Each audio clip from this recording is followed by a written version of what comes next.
à quoi ça rime? Eh bien, c'est très simple. Chaque fois que vous allez faire une dépense, est-ce que cette dépense va augmenter, oui ou non, un patrimoine? Alors je ne dis pas forcément le patrimoine de la collectivité, mais est-ce que grâce à cette dépense, vous allez augmenter le patrimoine de quelqu'un? Si vous répondez oui à cette question, eh bien vous êtes en présence d'une dépense dite d'investissement. Par défaut, ce sera une dépense dite de fonctionnement. Alors, je vous ai, présenté le mot patrimonialité. Derrière le mot patrimoine est très clair là derrière.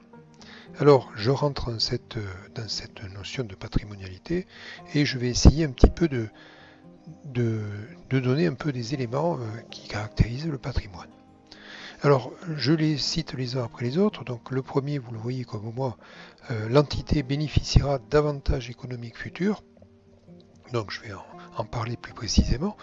C'est clair, quand je suis une entreprise privée, quand je veux faire un investissement, c'est bien évidemment parce que j'ai un désir d'augmenter soit ma production, soit augmenter les bénéfices d'une façon ou d'une autre. Lorsque je suis une collectivité locale, vous allez très vite comprendre qu'on arrive quand même à des limites. Nous ne sommes pas un organisme lucratif, donc là, il y a quand même un certain nombre de limites. Le patrimoine, par contre, il a quand même une particularité. Il dure dans le temps, il dure, et c'est le point numéro 2, sur plus d'un exercice. Donc quand j'achète un immeuble, vous comprenez très bien qu'il va durer plus que non. Il vaut mieux. À côté de ça, si vous faites une dépense pour acheter un stylo, vous allez bien comprendre que ce stylo ne va pas durer plus d'un an, ce serait trop beau. Là par contre, vous êtes en présence d'une dépense de fonctionnement, car vous ne dépassez pas un an. Quand je fais une dépense d'investissement, eh bien le principe dans les finances, c'est de dire, voilà, vous devez avoir un coût, et ce coût, on parle d'un coût historique, servira pour faire un certain nombre d'opérations comptables, je pense notamment l'amortissement. Vous avez un quatrième élément, et vous le voyez comme moi, élément contrôlé par l'identité. Alors, par l'entité. Alors, par contrôler, comprenez, ça peut être un bien qui peut être la propriété juridique de la collectivité, mais ça peut être aussi un bien qui nous a été donné, remis à disposition. Donc en clair, j'utilise le bien, j'en bénéficie, parfois je dois aussi assumer un certain nombre de charges, mais in fine, je ne pourrai en aucun cas ne pas le vendre, car je ne suis pas le propriétaire juridique. Donc quand on parle d'un patrimoine de collectivité locale, eh bien on va au-delà de la notion de propriété telle qu'on peut la comprendre à titre particulier. À titre privé, je suis titulaire d'une maison, je suis titulaire d'une voiture, je suis titulaire d'un certain nombre d'instruments financiers. Tout ça parce que je suis le propriétaire juridique. Mais quand je suis une collectivité locale, on va au-delà de cette notion de propriété juridique pour englober aussi les biens dont on dispose sans qu'on soit pour autant propriétaire juridique. Je vais passer un peu à une sorte de dénombrement un petit peu de ces dépenses d'investissement et je vais vous les présenter hors dette, donc parce qu'effectivement dans la section d'investissement vous allez retrouver aussi des dépenses de remboursement du capital de la dette, mais généralement ce n'est pas l'apanage des services non financiers, c'est plutôt vraiment l'apanage des directions des finances. Alors vous voyez apparaître trois termes: dépenses en maîtrise d'ouvrage, subvention d'équipement accordée, travaux pour compte de tiers. Je vais très rapidement aborder la première catégorie, les dépenses en maîtrise d'ouvrage. Je ferai un développement par la suite pour présenter un petit peu ces différents éléments. Alors, que dire de ces dépenses en maîtrise d'ouvrage? Elles sont très clairement le cœur de l'activité de la collectivité locale. Le cœur dans le sens où ce sont les dépenses les plus importantes généralement. Ce sont les dépenses qui génèrent une propriété juridique. Et ça, c'est très clair. Donc ça, c'est le mot dépenses en maîtrise d'ouvrage que vous retrouverez généralement dans beaucoup de rapports. Maîtrise d'ouvrage signifie automatiquement la propriété juridique. Très bien. Je vais passer à la deuxième catégorie, les subventions d'équipement accordées. Les subventions d'équipement accordées ne permettent pas à la collectivité de déboucher sur une propriété juridique. Vous n'augmentez pas physiquement votre patrimoine. Vous ne faites pas une dépense, vous remettez à un bénéficiaire des moyens financiers. Alors vous allez me dire, mais qu'est-ce qu'on fait? Alors bien sûr, on fait comme dans le premier cas, vous dépensez de l'argent, oui, mais cet argent que vous remettez à un bénéficiaire va lui permettre de faire quoi? Une dépense d'investissement et généralement en maîtrise d'ouvrage. Donc c'est la grosse différence. Dans le premier cas, vous êtes sur une dépense qui augmente le patrimoine de la collectivité. Dans le deuxième, c'est bien une dépense d'investissement. Pour la bonne et simple raison, c'est que le bénéficiaire, lui aussi, va faire une dépense en maîtrise d'ouvrage.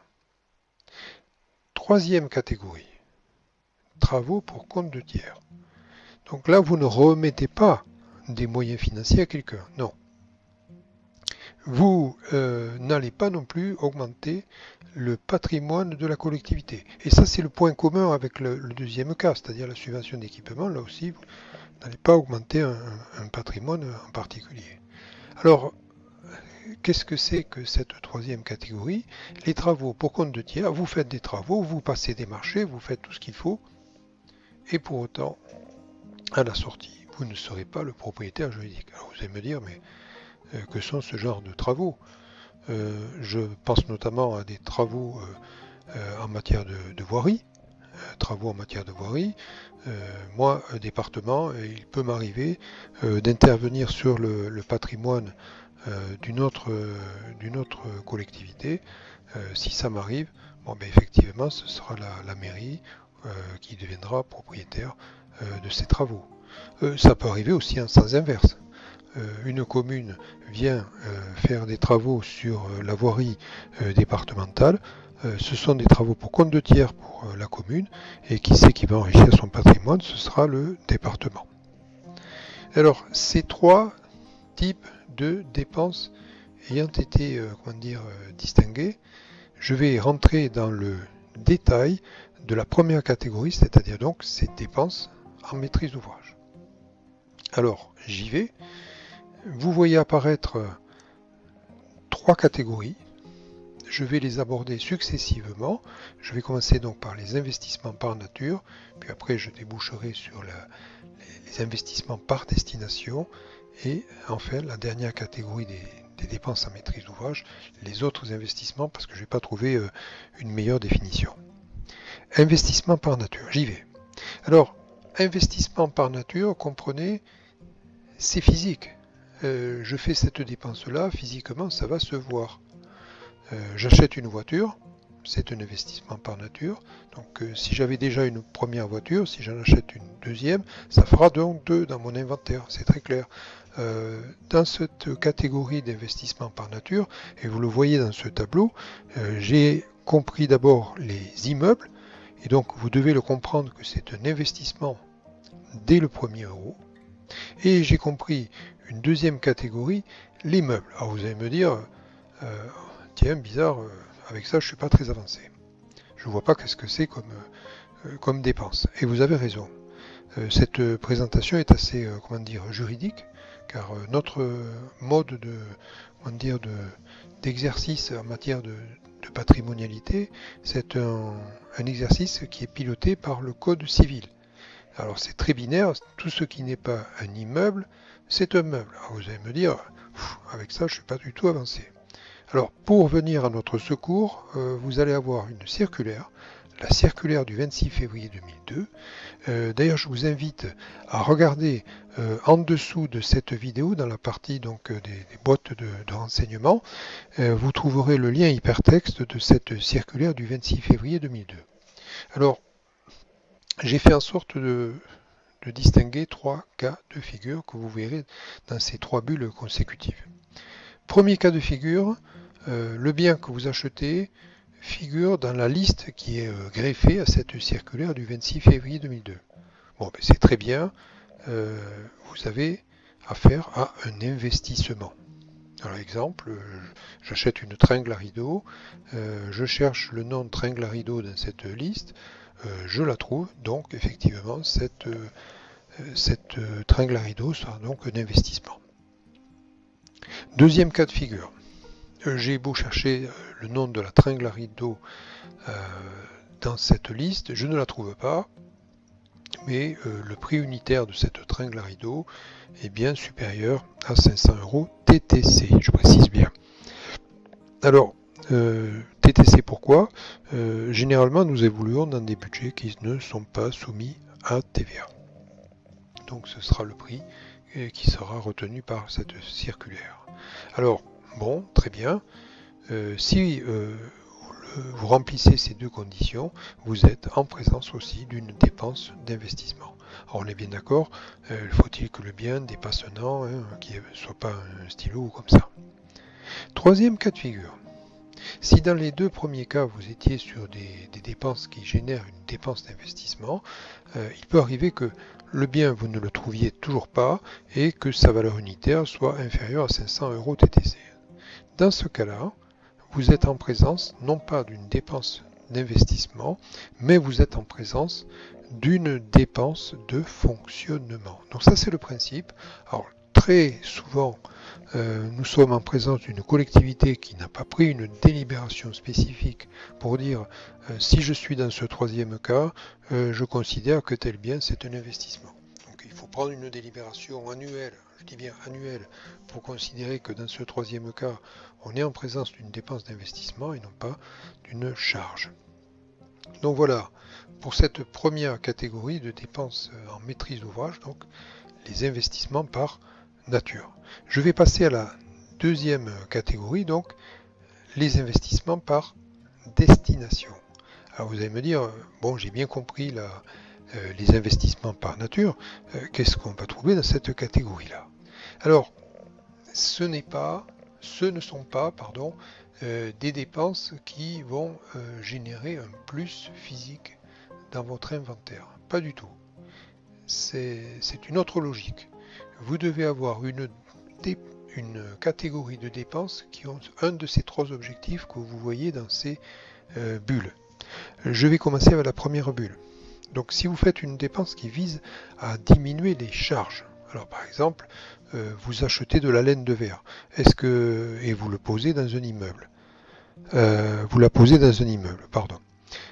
Vous devez comprendre bien évidemment qu'il n'y a pas un deuxième immeuble, pour autant vous réussissez à faire baisser les charges en matière de chauffage, donc effectivement ce sera une dépense d'investissement. Deuxième catégorie, vous le voyez, augmenter la durée de vie. Un exemple, j'achète un chip que je vais greffer dans le disque dur de mon ordinateur, donc effectivement c'est parti pour 5 ans de plus.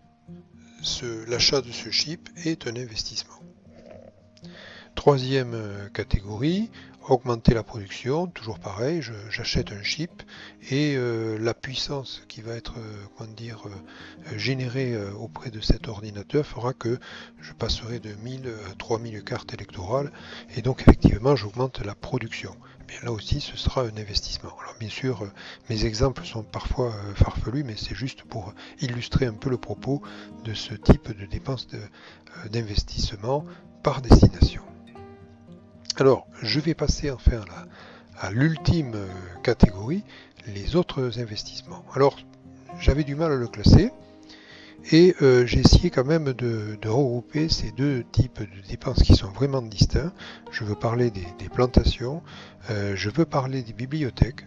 Alors vous allez me dire, ce sont vraiment deux postes de dépenses vraiment différents, mais ils ont quand même des points communs, et vous le voyez au-dessus. Si vous faites un premier achat, ce sera un investissement. Si vous faites un deuxième achat, ce sera un fonctionnement. Alors pour illustrer le propos, je vais prendre la bibliothèque. Vous allez acheter des livres, ce sont des dépenses d'investissement. Si vous achetez des périodiques qui ne durent pas plus que quelques semaines, ce sont des dépenses de fonctionnement. Alors si j'achète des livres ou des encyclopédies, donc ce seront des dépenses d'investissement, donc un premier achat, je vais acheter peut-être une collection espagnole, puis après une collection classique, puis après une collection romantique. Enfin, à chaque fois, c'est un premier investissement, donc c'est un premier achat et donc un investissement. Ce que je dis pour les bibliothèques, on peut reproduire le même exemple en matière de plantation d'arbres notamment, achat de chênes, on les plante, c'est un investissement. Les chênes ont été balayés par une tempête et je dois en racheter les mêmes après la tempête. En principe, c'est du fonctionnement parce que vous ne rajoutez pas, vous ne faites que remplacer. Et c'est là que vous avez un certain nombre de mots pour lesquels je voudrais terminer un petit peu cet exposé. Vous devez quand même faire attention avec un certain nombre de mots que vous allez avoir dans vos libellés de mandat. Je pense le mot entretien, remplacement, entretien, réparation. Ce sont des mots qui sont ambigus pour la classification entre l'investissement et le fonctionnement. Si vous prenez le mot entretien, avec le mot entretien, j'achète de l'huile pour faire marcher une machine. Il n'y a rien de spécial que entraîner des dépenses pour maintenir le bien dans son état de marche. C'est une dépense de fonctionnement. Réparation. Le mot réparation est un mot que vous devez comprendre comme une dépense de fonctionnement. Pourquoi? J'ai cassé un bien, donc j'ai l'intention de remettre le bien dans son état initial de marche, donc ce sera une dépense de fonctionnement. Enfin, remplacement. Le mot remplacement seront donc des mots, un des mots qui sont très ambigus.